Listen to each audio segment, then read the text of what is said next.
ऐसे होता है ना कि अंडों से जब चूजे निकलते हैं ना बाहर, तो एक दिन में उड़ना नहीं सीखते। आइडल मानता हूँ मेरे लिए अभी भी है, सिलेक्शन होना नहीं होना डजंट मैटर, कोई आपके लिए आइडल है तो है। देखो इसमें हमको तो बहुत खुशी फील हुई है क्योंकि आसपास के एरिया से सिलेक्ट हुआ है, और दूसरा मेरा पर्सनल है, तो मैं किसी को बताता हूँ तो बता पाता हूँ कि हाँ मेरा भी एक जानकार है जो सिलेक्ट हुआ है, तो बहुत अच्छा लगता है। लेकिन दूसरा दुख ये भी होता है कि साथ में काश मेरा भी हो जाता है, क्योंकि हमने साथ में मैच लिखा है, तो वो चीज कहीं ना कहीं दोस्त होने के नाते वो कहीं ना कहीं तीस रहती है कि शायद मेरा भी हो जाता है इसके साथ। तो आपने ऑप्शनल का तैयारी किस तरह से किया था और हिंदी साहित्य ही क्यों? हिंदी साहित्य इसलिए इस बार दिल्ली आया था, तो सबसे पहला मैं ही था जो इसको मतलब मिला था और मेरे पास आया था भैया कैसे तैयारी करनी है, तो उस टाइम पे मैंने इसको काफी गाइड किया। उसके बाद हिंदी साहित्य लिया इसने, क्योंकि हमारे साथ है विकास कुमार मीना सर के फ्रेंड दीपक मीना सर। आइए हम इनसे बातचीत करते हैं। सर आपको अपने दोस्त के रिजल्ट के बाद कैसा लग रहा था सर?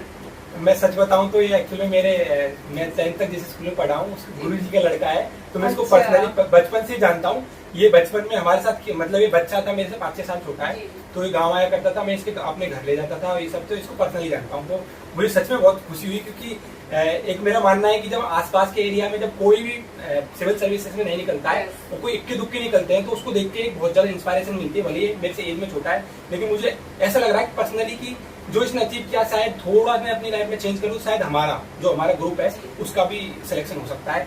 और हमारे गांव से तो कम से कम अभी इन्होंने प्रोग्राम रखा था विदाई का, मतलब क्या बोलते हैं समारोह रखा गया था इसकी खुशी में, सिलेक्शन की में, तो हमारे गांव से 20-25 लोग गए थे और प्रॉपर इसके गांव में जाके इसका सम्मान किया और बहुत अच्छा लगा। और मेरे इसके पापा से और अच्छे से बात होती रहती है, और सबसे बड़ी ताज्जुब की बात है मेरे पापा और इसके पापा फ्रेंड है, तो आपस में वो एक दूसरे घर आते जाते रहते हैं और नॉर्मली भी मिलते हैं। सर आपके दोस्त सिलेक्ट हो गए, तो आपको इससे कुछ इंस्पिरेशन मिल रही है? मुझे बिल्कुल इंस्पिरेशन मिलती है कि इतनी कम उम्र में सिलेक्ट होना एक में अपने आप में बहुत बड़ी बात होती है। कहीं ना कहीं इसमें केवल पढ़ाई का रोल नहीं होता, बल्कि इसमें ये रोल भी होता है कि तुम्हें कहीं ना कहीं वो एक एक्स्ट्रा फैक्टर एक्स फैक्टर है। वो एक्स फैक्टर इन्होंने किस तरीके से, या तो किसी किसी का जन्मजात होता है, किसी किसी का अचीव किया होता है, तो इनसे एक चीज सीखने को मिलती है कि वो एक्स फैक्टर लाने के लिए तुमको अपने आप को किस तरीके से अनुकूल करना होता है। तो इसने इसका मुझे पता है कि ये, क्योंकि जब फर्स्ट बार दिल्ली आया था तो सबसे पहला मैं ही था जो इसको मतलब मिला था और मेरे पास आया था भैया कैसे तैयारी करनी है, तो उस टाइम पे मैंने इसको काफी गाइड किया। उसके बाद हिंदी साहित्य लिया इसने, क्योंकि जो मेरा फ्लैटमेट था वो भी हिंदी साहित्य से था, वो IIT दिल्ली से और मैं IIT रुड़की से हूँ, तो हम क्योंकि एक ही कम्युनिटी के हैं, ये बीटेक हम बीटेक, तो मेरे साथ इसकी शुरू से अच्छी मिलती है। तो उसके बाद इसने तैयारी करना चालू किया, कोचिंग की, इसकी कोचिंग प्री हुआ, इसका प्री निकल गया, क्योंकि एग्जाम मतलब कोचिंग के साथ ये थोड़ा अच्छे से तैयारी कर रहा था, तो उसका प्री निकल गया। मेंस के बाद इसका क्या है, इसका एनालिसिस पावर अच्छा है। मैंने पहले ही बोला था कि तेरी एनर्जी का लेवल वो है जो बहुत लोग मैच नहीं कर पाते, मतलब अच्छी एनर्जी, इसकी बोलने का जो कॉन्फिडेंस है वो सब चीज बहुत अच्छा है। तो कभी कभी ऐसा लगता है कहीं ओवर कॉन्फिडेंट तो नहीं है, लेकिन वास्तव में इसमें कॉन्फिडेंस है। और वो अपन के कहने से क्या होता है, वो उसके जो मार्कशीट है उसमें दिखता है, उसके मार्क्स आए हैं वो सब चीज में दिखता है। और पहली बार की सर इस पे क्या कहना चाहेंगे कि आपसे जब आप दिल्ली में आए थे उसके बाद सर आए हैं विकास सर, तो और आपसे पहले रिजल्ट ले चुके हैं UPSC में, तो आप इस पे कुछ कहना चाहेंगे? देखो इसमें हमको तो बहुत खुशी फील हुई है क्योंकि आसपास के एरिया से सिलेक्ट हुआ है, और दूसरा मेरा पर्सनल है, तो मैं किसी को बताता हूँ तो बता पाता हूँ कि हाँ मेरा भी एक जानकार है जो सिलेक्ट हुआ है, तो बहुत अच्छा लगता है। लेकिन दूसरा दुख ये भी होता है कि साथ में काश मेरा भी हो जाता है, क्योंकि हमने साथ में मैच लिखा है, तो वो चीज कहीं ना कहीं दोस्त होने के नाते वो कहीं ना कहीं तीस रहती है कि शायद मेरा भी हो जाता है इसके साथ, तो हम दोनों मिलके और मतलब कितना अच्छा लगता है। लेकिन उसका कुछ कर नहीं सकते, वो सबको होती है। और सच में बहुत अच्छा लग रहा है कि ये हमारे देश को रिप्रेजेंट करेगा, या तो IPS बन के या फिर फॉरेन सर्विस में। तो मैं तो इसको अभी से बोल रहा हूँ कि तो हमारे लिए विक्की नहीं रहा, हमारा देश का विक्की है, क्योंकि ये फॉरेन सर्विस में जाएगा तो हमारे देश को एज ए राजदूत रिप्रेजेंट करेगा, वो हमारे लिए बड़े प्राउड की बात है। बहुत अच्छा लग रहा है। हमारे साथ दीपक सर हैं, इन्होंने 3 मेंस दिया है, UPSC का 2 मेंस और एक RAS का मेंस दिया है। तो सर ने इस बार सर आपका कितने मार्क्स से रह गए थे सर इंटरव्यू के लिए? मैं एक्चुअली 10-12 मार्क्स से मेरा रुक गया है इस बार, और कहीं न कहीं कुछ गलतियां ही रही होंगी, अभी उससे एनालिसिस करूंगा और पहले प्री निकालते हैं फिर से, क्योंकि प्री अपने आप में बहुत टफ टास्क होता है। मुझे ऐसा लगता है कि जितना प्री के लिए पढ़ते हैं उसका हाफ भी ढंग से मेंस के लिए पढ़ ले तो आई थिंक सफिशिएंट है, प्री करना। जी सर, उन बच्चों के बारे में आप क्या कहना चाहेंगे जिनका सिलेक्शन हो जाता है और जो सिलेक्ट नहीं हो पाते हैं, उनमें क्या अंतर रहता है? आई थिंक सेलेक्ट नहीं होने वाले मात्र एक अंतर रहता है, वो है स्ट्रेटेजी। जिसकी स्ट्रेटेजी अच्छी होती है जी, वो मतलब हर स्टेप में थोड़ा थोड़ा अचीव कर रहता है। जैसे जिसकी स्ट्रेटेजी अच्छी है तो वो कहीं ना कहीं उसके आंसर राइटिंग में झलकती है, तो एक्चुअल में ये एक दो एग्जाम तो होती नहीं है, 7-8 एग्जाम का कलेक्शन होता है। उसमें 7-8 एग्जाम में भी तुम थोड़े 8-10 नंबर का हर पेपर में अंतर लाओगे तो 70-80 मार्क्स का गैप इजीली आ जाता है। और तुम उसी स्ट्रेटेजी के अनुसार यदि इंटरव्यू में अच्छा करते हो तो इंटरव्यू में तुम एज 30-40-50 नंबर का आराम से एज आ जाता है, और वो टोटल एग्रीगेट मिला के तुमको फाइनल सिलेक्शन के लिए। और शायद यही विकास का है कि विकास ने पढ़ने से ज्यादा स्ट्रेटेजी फोकस किया है। इसके पास रिसोर्सेज बहुत ज्यादा नहीं थे, जैसे उन्होंने बताया कि उन्होंने ज्यादा बुक्स नहीं पढ़ी है, केवल कोचिंग के नोट्स पर रिलाई रहे हैं, और उनको बार-बार मल्टीपल रिवीजन किया है और उसको अच्छे से रिप्रेजेंट किया। और एक उनमें वो है कि उनकी आंसर राइटिंग स्किल अच्छी है। सर आपसे एक क्वेश्चन है कि आप अपने दोस्त को किस तरह से मोटिवेट करेंगे, क्या सलाह देंगे, क्योंकि आपके दोस्त हैं जो सिर्फ 10-12 मार्क्स से रह गए, सर आप क्या कहेंगे उनको? नहीं, मेरा मानना तो देखो ये था, मैं शुरुआत में आया था, मेरे को वो दिन याद है, लगभग गर्मी सी दोपहर का सा टाइम था। भैया को मैंने कॉल किया था, मेरी लाइफ में पहली बार मिलना हो रहा था इनसे। तो दिल्ली में मैं आया था, मेरे पापा ने बोला कि यार दीपक रहता है वहाँ से, उनसे मिल लेना। वैसे बचपन में मिल लिए थे हम, छोटा सा था। हाँ, बचपन में पहले कभी मिले होंगे तो वो मेरे को पता नहीं था, मतलब मेमोरी नहीं थी। ज्यादा छोटा था क्योंकि बचपन में मैं इसके पापा जी थे 8th क्लास तक पढ़ाते थे स्कूल में, तो ये 6वीं या 7वीं क्लास में मैं हूँगा, तो ये मेरे से 5 साल छोटा है। मतलब ये कोई 4-5 साल का रहा होगा तब आया, तो इसको शायद याद नहीं है। हमारे घर भी लेके गया था इसको मैं, और आम खिलाए थे मैंने ऐसे। तो वो चीजें मेमोरी में उतनी याद नहीं है, पर रिसेंट जो याद है ना, वो मैं जब आया था यहाँ पे दिल्ली आया था, तो मेरे को याद है वो दिन जब मैं पहले कॉल किया था, तो मैंने बोला कि ज्यादा टाइम तो मैं बर्बाद नहीं करूंगा, भैया का मेंस था उस टाइम पे, RAS का भी था और UPSC का भी था। तो मैंने पूछा कि यार थोड़ी सी स्ट्रेटजी तो पूछनी बनती है, क्योंकि मेरे लिए तो उस टाइम ये ऐसी इतनी बड़ी चीज थी ना कि मैं ऐसे आदमी से बात कर रहा हूँ जो मैं मतलब मेरे लिए आइडल के तौर पे काम कर रहे हैं, राइट, कि मैं UPSC मेंस लिख रहे हैं यार, मजाक छोड़िए। तो मेरे लिए वो था कि यार थोड़े से अपने आप में रोंगटे खड़े कर देने वाली बात थी। मैं जाके बात करा इनसे, बड़ा अच्छा लगा, बड़े अच्छे तरीके से समझाया। और मैं तो मानता हूँ इनको आइडल मानता हूँ, मेरे लिए अभी भी है। सिलेक्शन होना नहीं होना डजंट मैटर, कोई आपके लिए आइडल है तो है। और मजा तभी है ना कि आप अपने आइडल की बातों पे चलो और उन जैसा वो चाह रहे वैसा कर जाओ, राइट। तो वैसा मैंने किया। मुझे बहुत उम्मीद है अभी भी, मैं इनको अभी भी कहता हूँ कि मुझे सबसे बड़ी जो शॉकिंग बात लगी वो यही लगी कि आपका सिलेक्शन क्यों नहीं हुआ, राइट। तो मुझे अभी भी लगता है कि मेरे लिए शॉकिंग बात है वो कि इनका मेंस में क्यों नहीं हुआ, पर होपफुली देर आते हैं दुरुस्त आते हैं। तो मैं उम्मीद करता हूँ कि आगे आएंगे, और ऐसे प्रेशर अगर नहीं लेंगे तो मेरे हिसाब से तो वो निकाल जाएंगे, क्योंकि वो बहुत अच्छे पढ़ने में, मेरे से तो काफी अच्छे। तो मेरा मानना तो यही है, मेरे लिए आइडल है, थे और रहेंगे भी, उसमें कोई डाउट है ही नहीं मेरे लिए। तो पहला दिन वो याद है, बिल्कुल याद है। और बाकायदा मैं इनसे मिला था फर्स्ट टाइम पे, मैं कैसे हिचक रहा था, वो सारी चीजें मुझे पता है। सिवरिंग कर रहा था, ऐसे सामने से बात नहीं कर पा रहा था ढंग से। और मैं मानता हूँ कि वो गाइडेंस जो शुरुआत में इन्होंने दी, उसकी बदौलत मैं पहुंचा हूँ यहाँ पे। तो मेरे लिए आइडल है वो मेन तौर पर। जी, मेरा मानना तो यही है। दोस्तों हमारे साथ बैठे हैं 2 UPSC एस्पिरेंट, जो कि एक सिलेक्टेड है और एक दीपक सर है जिनका सिलेक्शन थोड़े से मार्क्स के लिए नहीं हुआ। तो हम इनसे जानना चाहेंगे कि सर ऑप्शनल का क्या रोल है और किस तरह से आप दोनों ने ऑप्शनल का तैयारी किया था और क्या था ऑप्शनल? एक्चुअली में पहले मैंने जो फर्स्ट अटेम्प्ट दिया था उसमें मेरा ज्योग्राफी ऑप्शनल था, उसमें मेरे थोड़े मार्क्स ठीक ठाक थे, 225 मार्क्स थे। बट एक चीज है, हिंदी मीडियम में मतलब बहुत ज्यादा प्रचलित है कि ज्योग्राफी से हिंदी मीडियम में सिलेक्शन नहीं होता है, और वास्तव में सिलेक्शन रेशियो कम है, क्योंकि ज्योग्राफी एक ऐसा सब्जेक्ट है जिसमें अच्छी बुक्स, अच्छे ऑथर्स की बुक्स और रिसर्च पढ़नी पड़ती है थोड़ी, और लगातार करंट से अपडेट होना पड़ता है। इसलिए मैंने हिंदी साइड चेंज कर दिया है। लेकिन मेरे को हिंदी साइड चेंज किए ज्यादा दिन नहीं हुए, 1-1.5 साल हुआ है। तो शायद मैं भी थोड़ा एक रीजन मैं भी ये भी मानता हूँ कि हिंदी साहित्य में मेरा थोड़ा तैयारी कम था। अच्छा। मेरे कुछ क्वेश्चन छूट गए थे। अच्छा। 2-3 क्वेश्चन तो शायद 10-15 नंबर मेरी इंटरव्यू कॉल तो उससे आ सकती थी मेरी, लेकिन कहीं ओवरऑल भी स्ट्रेटेजी में मिस्टेक रही है। 10-15 मार्क्स से कुछ नहीं होता, क्योंकि उससे भी ज्यादा फिर 200 नंबर इंटरव्यू में लाने पड़ते हैं। बात वही है कि मेरे थोड़ी कहीं ना कहीं मिस्टेक्स हैं, तो उसमें एक थोड़ा सा मानता हूँ कि हिंदी साहित्य मैंने चेंज किया है, उसकी वजह से वैसे स्कोरिंग है मेरे अच्छे मार्क्स आए 230-40 मार्क्स का गलत होने के बावजूद मेरे 230 आए, तो ये अच्छा है, मेरे लिए अच्छा फील कर रहा हूँ मैं। अगली बार मैं बहुत अच्छा करूंगा, मुझे भरोसा है। और बाकी विकास जिनके 260-70 मार्क्स है, इनसे मैं और पूछूंगा कि ऐसा और मुझे क्या करना चाहिए ताकि मेरे मार्क्स 30-40 बढ़ जाए, तो मैं इंटरव्यू कॉल भी आ जाएगी मेरी और थोड़ा सा एक एज मिल जाएगी। सर आप ये बताएं कि आपने ऑप्शनल का तैयारी किस तरह से किया था और हिंदी साहित्य ही क्यों? हिंदी साहित्य इसलिए क्योंकि मेरा हिंदी में इंटरेस्ट है। मुझे कविताएं लिखना अच्छा लगता है, मुझे शायरियाँ लिखना अच्छा लगता है। मैं कॉलेज में हिंदी क्लब का जनरल सेक्रेटरी भी था, तो हिंदी से जुड़ा हुआ है। शुरुआत में मीडियम भी हिंदी है, तो मुझे लगा कि हिंदी लिटरेचर लेना चाहिए, मैंने लिया।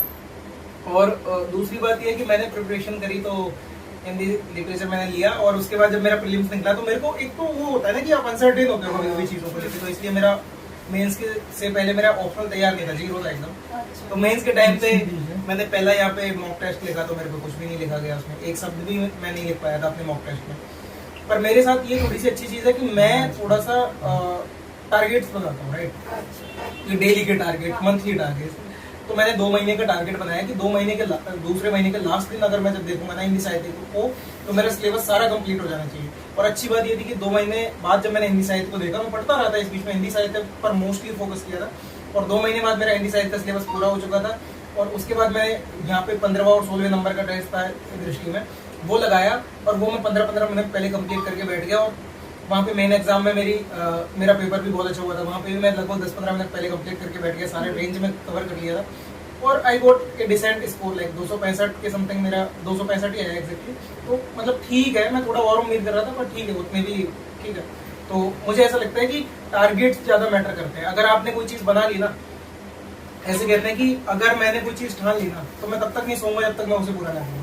मेरे साथ यही चीज है। मैं शुरुआत में जब यहाँ पे तैयारी करने आया था, तब मैं शुरुआत में पढ़ता था कि आज मेरे को ये चीजें कवर करनी है, तो मेरे को उसको कवर करते करते अगर रात का 3 भी बज जाता था तो मैं 3 बजे बाद सोता था। उस टाइम सुकून की नींद आती थी कि यार आज जितना मैंने सोचा उतना मैंने कर लिया। ये जो रियल चीजें हैं जो किसी को शायद ना पता हो। मेरे साथ मेरा रूममेट रहता था, एक फ्रेंड था मेरा, वो नाम है उसका चेहरा राम नाम है, तो वो रहता था मेरे साथ फ्लैट में। और लिटरली मैं बता रहा हूँ कि मेरा पढ़ाई से फोकस उस टाइम शुरुआत में जब मैं आया था तो बहुत डेडिकेशन के साथ पढ़ता था। 3-4 महीने मैंने इतना डेडिकेशन के साथ पढ़ाई की कि वो लिटरली मेरे साथ रहता था। और मुझे उसके बारे में ये भी नहीं पता कि उसको बुखार भी चढ़ रहा था 3 दिन से। उसके पापा ने कॉल करके मेरे को बोला कि यार उसको बुखार चढ़ रहा है, भाई बात तो कर ले उससे। क्या मेरे को पता ही नहीं था, लिटरली नहीं पता था। तो ऐसा फोकस था शुरुआत में, पर बाद में थोड़ा सा दिक्कतें आई, पर ठीक है, वो मैनेज हो गया लास्ट में। तो डेडिकेशन तो रखना ही पड़ेगा ना, डेडिकेशन रखा था मैंने और टारगेट्स बनाए थे, वो चीजें मैंने पूरी करी थी टाइम टू टाइम।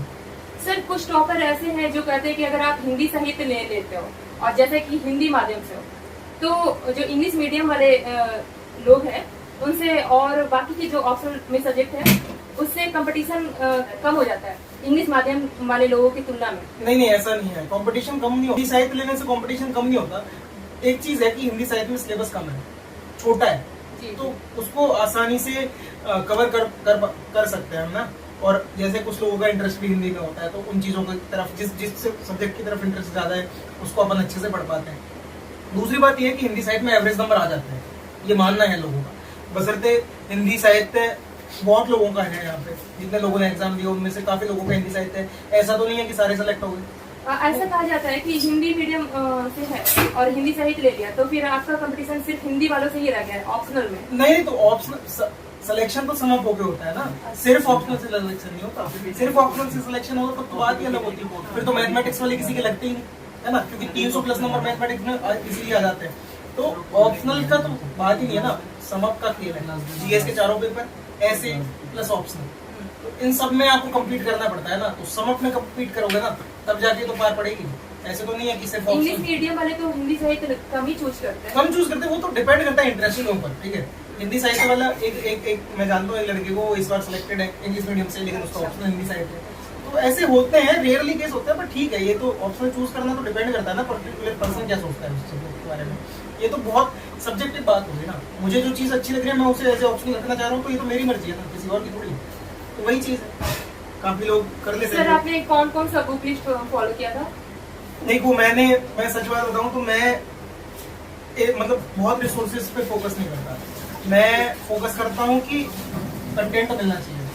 अब जैसे मैंने काफी लोग बोलते हैं कि लक्ष्मीकांत पढ़ना जरूरी है, मैंने नहीं पढ़ी। मैं आपको बहुत फ्रेंकली बता देता हूँ, मेरे पास लक्ष्मीकांत है भी ना, मैंने खरीदी, मैंने स्पेक्ट्रम नहीं पढ़ी।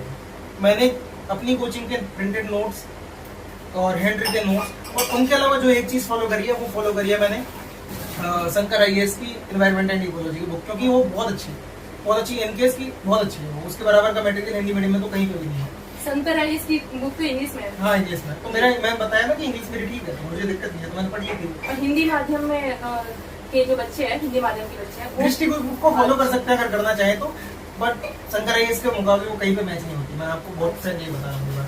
और दूसरी बात, मैंने पॉलिटिकल साइंस के लिए अपनी कोचिंग वाले नोट्स नहीं फॉलो किए थे। उसके लिए मैंने 2021 में दृष्टि में जब राजेश मिश्रा सर पढ़ाते थे तो उनके प्रिंटेड नोट्स थे, तो वो पूरी लक्ष्मीकांत को कवर कर लेते थे। पर उनमें बहुत सारी चीजें ऐसी होती थी जो लक्ष्मीकांत में बिना मतलब के लिए रखी है, उन चीजों को हटा देते थे, वो छोटे छोटे नोट्स से बन जाते थे 2 बुकलेट, तो वो मैंने वो पढ़ी थी। तो ये 2 चीजें मैंने एक्स्ट्रा फॉलो करी थी।